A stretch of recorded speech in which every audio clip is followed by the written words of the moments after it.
दोस्तों आज की खबरें। अमेरिका और ब्रिटेन ने एक साथ यमन के ऊपर बहुत बड़ा हमला किया है जिसमें 16 लोगों की मौत हो गई है। आइए जानते हैं, आप लोग वीडियो पर बने रहें। अमेरिका और ब्रिटेन के एयरफोर्स ने एक बार फिर से कल रात यमन के हुदैदा और राजधानी सना में एयर स्ट्राइक की है, हमले किए हैं।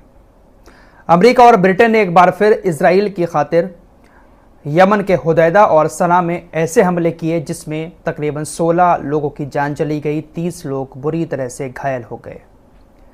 यह आंकड़ा यमन स्वास्थ्य मंत्रालय की तरफ से अल मयादीन को बताया गया है। सुबह जब खबर आई थी, आंकड़ा बताया गया था, तब कहा गया था कि 10 लोग इसमें मारे गए हैं, लेकिन अब जो आंकड़ा बताया गया है यमनी स्वास्थ्य मंत्रालय की तरफ से, उसमें 16 का आंकड़ा बताया गया है। 16 लोगों की मौत हुई है, 30 लोग घायल हुए हैं। घायल भी कुछ ऐसे हैं जिनकी मौत हो सकती है। तो इजराइल की खातिर अमेरिका और ब्रिटेन लगातार यमन के ऊपर हमले किए जा रहे हैं, और हमले करने के बाद स्टेटमेंट ऐसा आता है कि लाल सागर में हूतीज़ जहाज़ों पर हमले कर रहे हैं। उन हमलों को रोकने के लिए उसके रिएक्शन में हम इस तरह से हमले कर रहे हैं, लेकिन दुनिया को ये नहीं दिख रहा है कि हूतीज़ सिर्फ और सिर्फ इजराइल के जहाज़ को निशाना बना रहे हैं। हूतीज़ का यही कहना है कि अगर इजराइल गाज़ा में युद्ध ख़त्म कर देगा तो लाल सागर में हम अपने हमलों को बंद कर देंगे, लेकिन दुनिया को ये चीज़ें नहीं दिखेंगी। अपने हमलों को जस्टिफाई करने के लिए इस तरह की बातें कही जाती हैं। फिलहाल हूतीज़ की तरफ से पलटवार कर दिया गया है। हूतीज़ ने कहा है कि इसका जवाब ज़रूर दिया जाएगा। दरअसल ये हमले इसलिए हुए हैं क्योंकि अमेरिका की पूरी दुनिया में नाक कटी कि हूतीज़ लगातार अमेरिका के सबसे खतरनाक ड्रोन MQ-9 रीपर को मारे जा रहे हैं। हूतीज़ ने कब्जा भी कर लिया था एक ड्रोन पर, बहुत शक्तिशाली ड्रोन है, लेकिन इस पर कब्जा कर लिया हूतीज़ ने। दुनिया भर में अमेरिका की थू-थू हो रही थी। इसी के जवाब में अपनी नाक बचाते हुए अमेरिका ने ब्रिटेन के साथ मिलकर यमन के ऊपर इस तरह का हमला किया है। हमला रात में ही होता है। इसमें जो लोग मारे गए हैं, ऐसा नहीं है वो सिर्फ हूतीज़ ही हैं, क्योंकि राजधानी सना में हमला किया है, वहां पर आम लोग भी रहते हैं। जो लोग मारे गए हैं वो आम लोग ही हैं ज़्यादातर, बाकी 30 आम लोग घायल हुए हैं। तो ये जितने भी देश हैं, अमेरिका, ब्रिटेन, इजराइल जैसे, ये सिर्फ और सिर्फ हवाई हमले करके ही जीत सकते हैं, वरना इनकी बस की बात नहीं है। नहीं। इजराइल रफा पर हमले कर रहा है। इजरायली सेना रफा के अंदर घुस चुकी है। हमास को खत्म करने के नाम पर इजराइल की सेना भी रफा के अंदर सिर्फ और सिर्फ बेगुनाह लोगों को मार रही है। इजराइल के जो रिटायर्ड जनरल मेजर इत्जाक ब्रिक हैं, इन्होंने कहा कि रफा में इजरायली सेना जो घुसी है ये एक बहुत दुखद गलती है।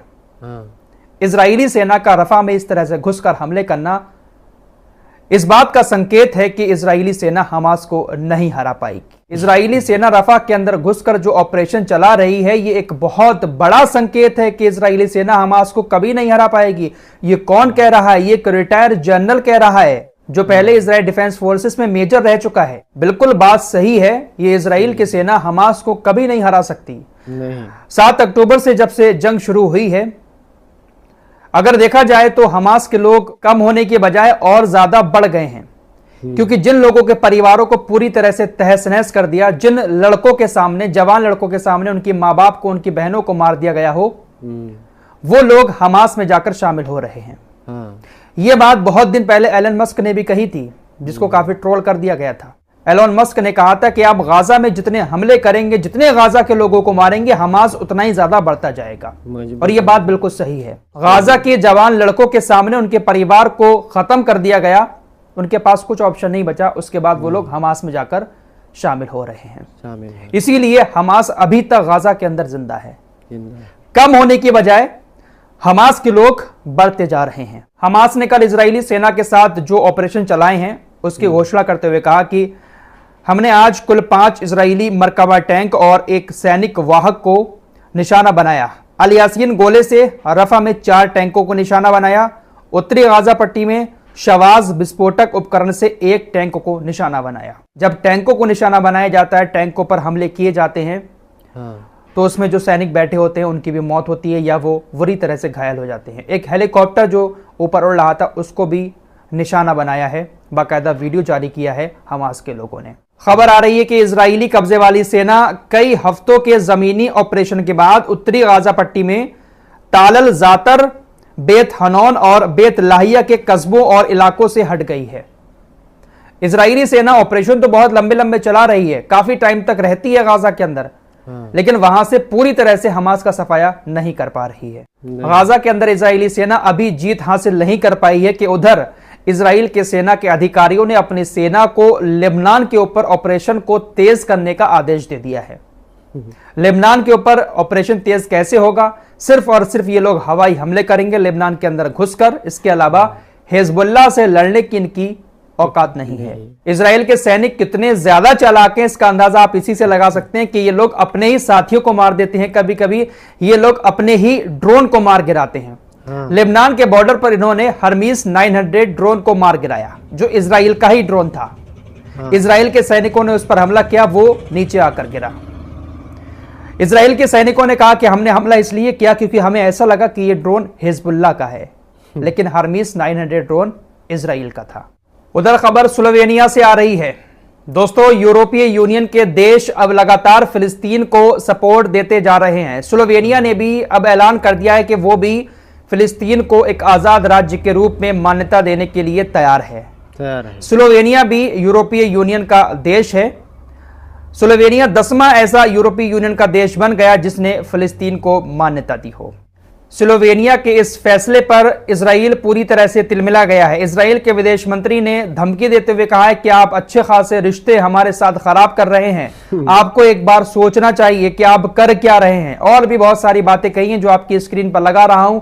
फिलहाल इजराइल इस फैसले से तिलमिलाया हुआ है। एक खबर मिस्र के बॉर्डर से आ रही है। मिस्र के बॉर्डर पर इजरायली सेना तैनात है, गोलीबारी भी कर रही है। मिस्र के सैनिक मारे भी गए हैं, लेकिन मिस्र बिल्कुल खामोश था। अब मिस्र के अधिकारियों ने वॉल स्ट्रीट जर्नल को बताया कि देखिए, हमने अपनी सेना को आदेश दे दिया है कि अगर इजरायली सेना हमारे ऊपर गोलीबारी करती है तो उसकी गोलीबारी का आपको भी इधर से जवाब देना है। अगर इजरायली सेना मिस्र के सैनिकों के ऊपर गोली चलाएगी तो मिस्र के सैनिक भी इजराइल के ऊपर गोली चलाएंगे। देखते हैं भाई कितनी अपनी बात पर खरी उतरती है मिस्र की सेना और मिस्र के अधिकारी। हूतीस के नेता मोहम्मद अली अल हौती ने सऊदी अरब को चेतावनी देते हुए कहा है कि वो इजराइल का ज्यादा साथ ना दे, इजराइल की ज्यादा सेवा ना करे और अमेरिका के बहकावे में ना आए।